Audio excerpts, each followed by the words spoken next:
Bonjour à toutes, bonjour à tous. C'est malheureusement encore par une journée pluvieuse et maussade que vous avez rendez-vous avec votre JT hebdomadaire sur Vélizy TV. Nous sommes le vendredi 12 février, voici les titres de cette semaine.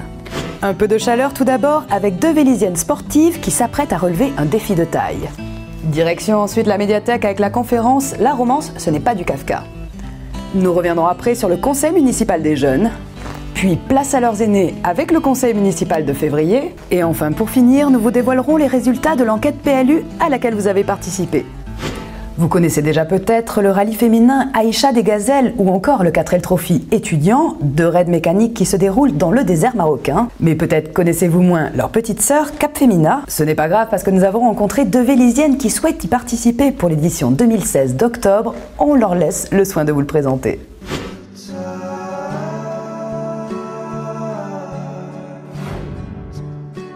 On avance progressivement, on va pas trop vite, mais un grand bonheur entre les paysages. Puis alors là, on arrive ici et magique. Il faut aimer les défis, il faut aimer avoir à se dépenser, il faut pas avoir peur d'avoir des échecs pour pouvoir mieux repartir après. Ça secoue, mais c'est juste magique. Les cheveux qui collent, j'ai chaud, mais oui, tout va bien. C'est le pied, c'est l'aventure, c'est génial. On va avoir plutôt des lieux plus marocains, quoi, plus typés, on verra. On va découvrir en fait, hein, c'est une surprise à chaque jour, donc on est prêts. Il faut se lancer. La première, c'est ça, parce que des envies, on en a plein dans plein de domaines, et y aller, quoi. C'est juste l'envie, et puis ça part, quoi. Et c'est ça qui fait que tout marche après. Cap Femina, c'est un rallye féminin organisé par Mayenga, le même qui organise Aïcha, le rallye des Gazelles. Sauf que celui-là, il est humanitaire et solidaire, puisqu'on travaille avec plusieurs associations humanitaires, les Restos du Bébé. Là, on va récolter du matériel de puériculture. Et ça reste national. Et au Maroc, on apporte du matériel éducatif, des vêtements. Et lors d'une étape, on va restaurer une école. On avait envie de faire quelque chose, un petit projet. Moi, je suis déjà partie au Bénin, en Afrique. J'avais fait un peu d'école de brousse, donc j'avais envie de partager quelque chose. Laure, elle est très dynamique aussi, donc on s'est dit bah tiens, elle me dit bah tu ferais pas un rallye voiture dans le désert. Je dis bah pourquoi pas. Je lui dis mais j'aimerais bien qu'il y ait une côté solidarité où on partage quelque chose.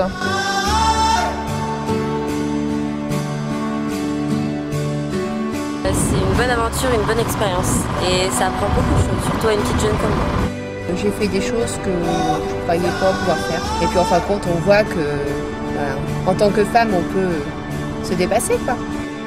Je vais en profiter un maximum aujourd'hui. On est déjà préinscrite, donc on a un numéro d'équipage qui est le numéro 114. On a créé une association, Alias. Dans le cadre de l'association, on essaie de financer ce projet. D'accord, vous êtes en combien il faut en fait? Un budget de 15 000 € à peu près. 15 000 €. Et vous êtes à combien de la somme là pour l'instant? Au début. On démarre. Vous avez gros challenge jusqu'à... Donc c'est entre parenthèses en ce moment, enfin je présume, en stand-by pour le moment jusqu'à récolter les 15 000. Voilà. Quels vont être les autres genres d'actions sur lesquels on va pouvoir vous voir pour un petit peu aider à ça? Alors ce genre d'action, on va en faire déjà 3 puisqu'on revient la semaine prochaine, on revient au mois de mars, le 12 mars exactement. On va démarcher les sponsors. Quelque chose aussi avec un club sportif. D'accord. Donc, et puis pour récolter des fonds, on aimerait aussi faire des brocantes ou là on aimerait aussi alimenter notre projet.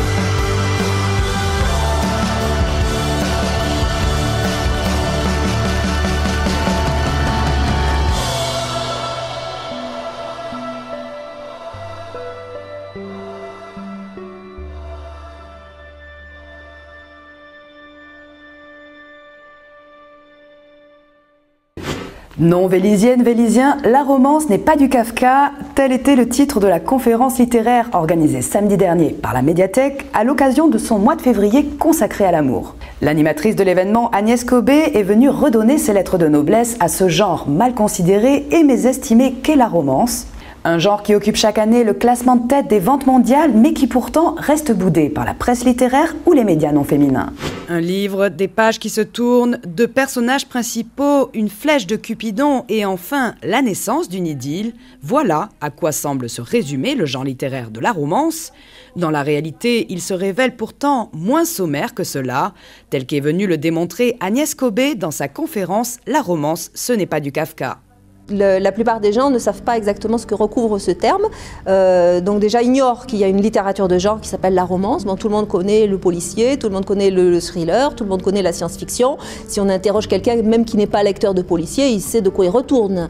Voilà, quand on dit romance, bon, il y a énormément d'idées reçues, de clichés sur la romance, donc souvent c'est très faux l'image qu'on a, et donc cette conférence elle a été conçue pour donner un large panorama de ce qui existe dans la romance, d'un point de vue historique, et puis aussi d'un point de vue des sous-genres, parce que la romance est un genre qui a beaucoup de sous-genres. Si la romance est en effet acculée par les stéréotypes, ces lectrices ne sont pas non plus épargnées car souvent perçues comme démesurément fleurs bleues, ingénues et trop idéalistes. Il y a beaucoup de clichés sur les lectrices, voilà, la Danny Boone, voilà, elles sont à moitié illettrées, voilà, il y a beaucoup de choses qui tournent et on veut montrer que non, on n'est pas des mamies en peignoir avec un masque vert sur le visage, voilà, à l'argile, c'est pas, cette caricature de la lectrice de romance, c'est pas justifié. Je pense qu'en grande partie c'est dû quand même au fait que d'abord c'est une littérature populaire. Et c'est une littérature populaire qui s'adresse aux femmes et qui est écrite par des femmes, qui parle de sentiments. Traditionnellement en France, on va mettre en avant l'intelligence, le raisonnement, et le sentiment, au contraire, c'est quelque chose qui est un peu contraire pour beaucoup. Si on se laisse aller à être sentimental, voilà, du coup on n'est plus dans la raison et donc on est bête. Et donc il y a ce cliché-là de dire si on aime ce qui est sentimental, forcément on est un peu bébête, quoi. Voilà. Il n'empêche que le genre littéraire de la romance compte un grand nombre de convaincus. En atteste le site lesromantiques.com créé par Agnès Cobé dans les années 2000. On se sent un petit peu isolé en étant lectrice de romance. Rarement on va dire même à une amie proche, tiens, j'ai lu le dernier Harlequin. Au début des années 2000, en 2001, Internet est arrivé. Ça a été une grande révolution pour les lectrices de romance, notamment parce qu'il y a eu l'arrivée des librairies en ligne, Amazon par exemple. Donc d'un coup on avait tout plein de livres qui étaient à notre disposition, alors qu'autrefois il fallait courir les supermarchés, voilà, être tributaire des mises en rayon, donc des fois faire plusieurs supermarchés dans l'après-midi pour essayer de trouver quelque chose qui nous intéressait. Et là d'un coup il y avait plein de choses à notre disposition. Et donc en tant que lectrice, d'abord, j'ai eu envie de répertorier mes livres, de repérer quels étaient les auteurs que je préférais, quelles étaient les séries où il me manquait des tomes, et je me suis dit pourquoi pas le mettre en ligne. Lesromantiques.com est aujourd'hui une base de données conséquente qui compile 30 000 ouvrages de 3 000 auteurs, édite un webzine mensuel et possède une large communauté de lectrices. Le site est également à l'origine du premier festival du roman féminin qui se tiendra à l'espace Saint-Martin de Paris dans le 3e arrondissement les 20 et 21 avril en présence de 26 auteurs internationaux. Ils sont 29, ont entre 8 et 13 ans et ont été investis au Conseil municipal des jeunes de la ville de Vélizy-Villacoublay le 8 décembre dernier. Ce mardi 9 février était un instant solennel puisque se déroulait leur première assemblée plénière avec état des lieux des actions en cours. Nous y avons assisté, vous allez voir, ces petits politiciens en herbe ne manquent pas de projet. C'est avec une certaine émotion que je vais prendre la parole en ce début de séance. Certaines émotions parce que c'est la toute première plénière, c'est Lorenzo qui va mener les débats. Donc il y a beaucoup de projets qui ont déjà été lancés depuis votre élection. Je tenais à vous féliciter déjà pour la qualité du travail que vous avez réalisé jusqu'ici. Il faut que vous continuez. Et puis voilà, la barre est assez haute avec le précédent comité de jeunes puisque ils avaient réussi à nous vendre une patinoire de plein air. Donc j'espère que vous arriverez à nous convaincre de lancer de très beaux projets. Là, il y a un ordre du jour très riche ce soir. Découvrir dans la salle du conseil de la mairie de Vélizy 29 visages poupins assis aux places habituelles de l'équipe municipale est insolite et anecdotique. C'est pourtant un moment qui se reproduira régulièrement puisque dans cet écrin démocratique se tiendront toutes les assemblées plénières du conseil municipal des jeunes. Et le moins que l'on puisse dire, c'est que ces petits Vélysiens ont déjà du pain sur la planche.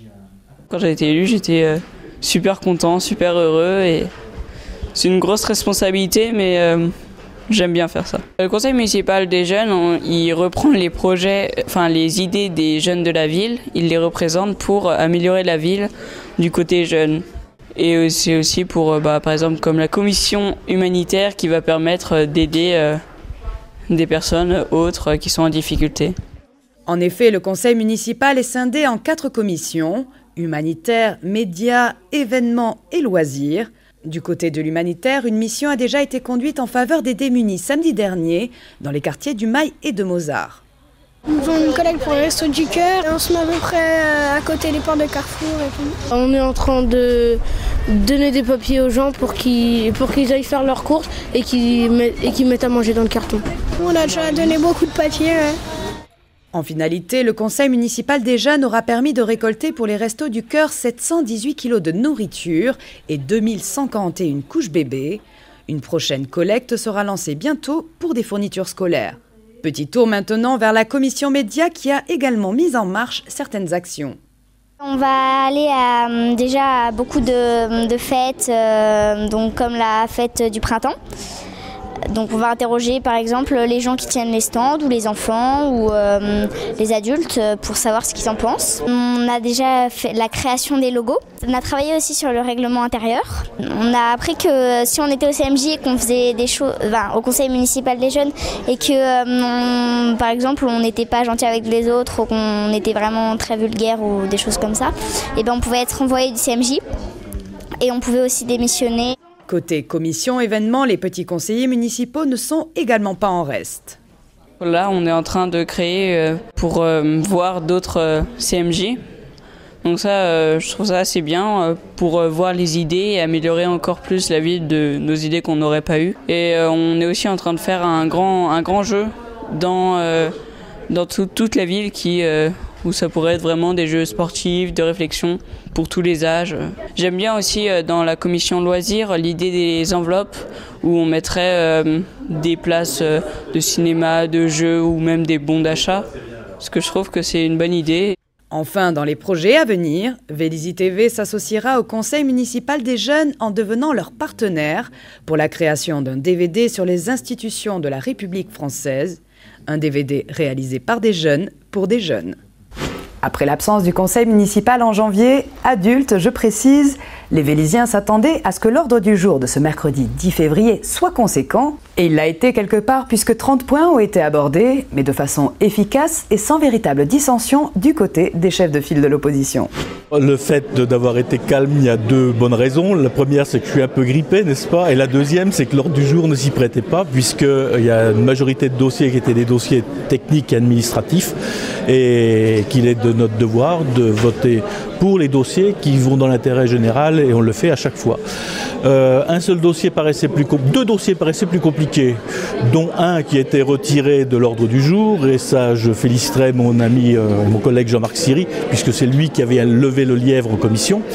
Le deuxième, c'est le dossier Louvois.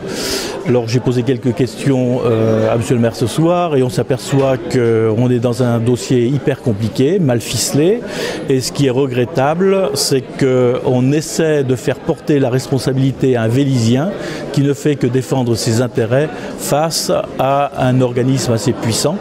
Donc je pense que la bonne façon de réagir dans ce domaine a été de soutenir le Vélysien et de faire en sorte que son appartement ne soit pas dévalorisé, que ses requêtes soient suivies et analysées bien avant de lancer la construction. Il y a effectivement, il y avait beaucoup d'actes, on va dire, plutôt administratifs qui sont plutôt de l'ordre de l'intérêt général, et dès lors qu'il n'y a pas de grands sujets qui nous posent problème au niveau de l'opposition, eh bien nous ne sommes pas là pour faire uniquement de l'opposition bête et méchante, mais bien une opposition constructive comme on l'a toujours annoncé, et qui ne dit mot consent comme on dit. Donc l'ensemble des délibérations qui sont passées ce soir en vote nous conviennent tout à fait. Par rapport au dernier point sur lequel monsieur le maire n'a pas répondu, je suis vraiment au regret qu'il ne réponde pas à cette question, puisque bien évidemment que ça concerne la ville, les Vélysiens sont en droit de savoir dès aujourd'hui et au sein du conseil municipal si l'année prochaine le maire qu'ils auront à la tête de leur ville sera effectivement Pascal Thévenot ou bien quelqu'un d'autre, un maire qu'ils n'auraient pas choisi en cas de victoire bien évidemment de monsieur Thévenot. Souvenez-vous, vous avez été invité en septembre dernier à participer à une enquête réalisée par la ville dans le cadre de la révision du PLU, le plan local d'urbanisme. Vous deviez vous prononcer sur vos attentes en matière de mobilité, d'habitat, de rénovation urbaine ou encore d'environnement. Les résultats ont été traités, ils viennent d'être dévoilés. L'enquête qui a été réalisée au mois de septembre a remporté un vif succès. Les gens ont répondu spontanément et vraiment avec beaucoup d'entrain au questionnaire. Énormément de personnes souhaitent avoir des T3, T4 en accession à la propriété. On s'est rendu compte que la voiture est toujours très utilisée à Vélizy. Ceci dit, 71% des habitants plaident pour des modes de transport doux. Donc là, on est en train en fait de réviser tout le schéma des pistes cyclables. Essentiellement sur les espaces verts, donc les gens sont très contents du cadre de vie tel qu'il existe aujourd'hui à Vélizy, c'est-à-dire que dans chaque propriété, copropriété, en fait, il y a les habitations, des espaces verts de qualité importants, qui sont piétonniers, donc où les voitures ne circulent pas. Donc ça a été vraiment mis en exergue par les Vélizyens. Ils souhaitent le garder, ils souhaitent que ça soit... les projets futurs soient aussi dans ce cadre-là, donc c'est très bien, c'est ce qu'on cherche aussi et c'est ce qu'on souhaite dans les projets futurs. Et puis la demande très forte, c'est de renforcer le lien avec la forêt. Donc c'était ce qu'on a toujours souhaité, c'est que la forêt re-rentre dans la ville.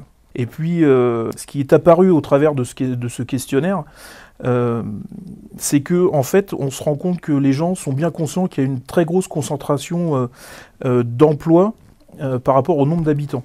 Donc les Vélizyens le savent, ils savent que la zone d'activité est très attractive, elle est très importante sur la ville. Il faut savoir qu'il y a 4 actifs pour 1 habitant, donc ça c'est énorme. Hein. Et par rapport à l'ensemble de ce questionnaire, des conclusions, et ça nous conforte encore une fois sur les idées qu'on pouvait avoir, c'est que Vélizy doit toujours préserver ses équilibres, donc on doit préserver son identité, on doit préserver sa zone d'activité, et on doit préserver l'habitat des habitants. Là, comme tout le monde le sait, on est en pleine révision du PLU. Donc là, il avance très vite.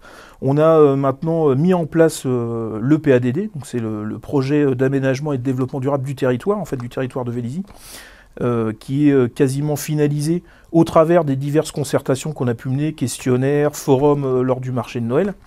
Il va être présenté au conseil municipal, donc en débat municipal au mois de mars. Il va être figé à ce moment-là. Et du coup, après, tous les documents du PLU, donc tout ce qui est étude impact environnemental, PADD, vont être finalisés pour le mois de juin et envoyés aux autorités étatiques au même moment, ce qui rendra le PLU opposable, donc définitivement en route à la fin de l'année. Un petit coup d'œil vers votre agenda du week-end maintenant, avec, on vous l'avait annoncé, le 29e festival du court-métrage à Londres tout le week-end, sélection internationale vendredi soir, compétition nationale samedi soir et enfin des cours pour les tout-petits dimanche dans l'après-midi. Ensuite, dimanche, 29e encore, mais cette fois-ci un salon, celui des collectionneurs qui se déroulera au centre Maurice Ravel de 9h à 17h. De vastes et riches séries de timbres, de cartes postales, de télécartes ou encore de pièces de monnaie sauront ravir les plus curieux. Ce JT est maintenant terminé. Je vous laisse en compagnie de notre dernière petite virgule humoristique et vous dis à la semaine prochaine. Glace, chocolat, caramel, popcorn, salé, sucré. Comment madame? Oui, oui. Les caramels sont durs, vous entendez pas? Durs. D comme dent, U comme unique et R comme... Vous entendez pas? Oh, et puis zut. Oui, c'est ça, mou. M comme mémé, O comme horrible et U comme ultra sourde. Oh là là. Ah, j'en ai marre. D'abord les radins, après les sourdes comme un pot, et tout ça le jour de la Saint-Valentin, quand je suis toujours célibataire. Il n'y a personne. Un petit chocolat, ça fait mal à personne.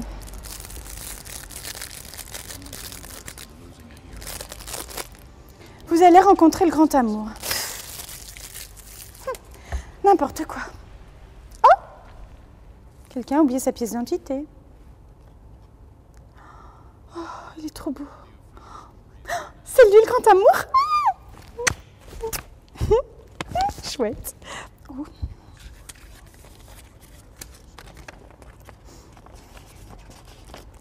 Je vais lui faire un petit mot.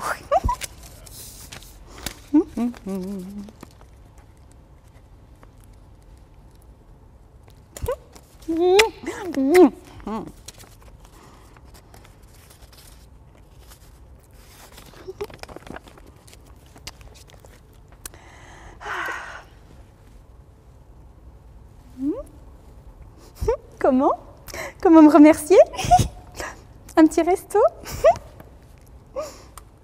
Ah, Manu! Bonjour Fatih, comment tu vas? Ça va? Ça va très bien, merci. Il y a un monsieur qui viendrait chercher ta pièce d'identité, tu l'ouvres pas, hein? D'accord? D'accord. À demain. Qu'est-ce que tu as encore fait? Ah, celle-là alors.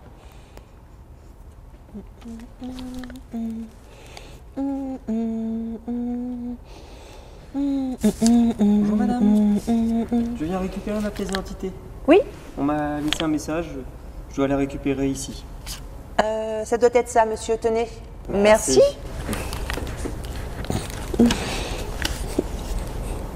Paty, 06 19 30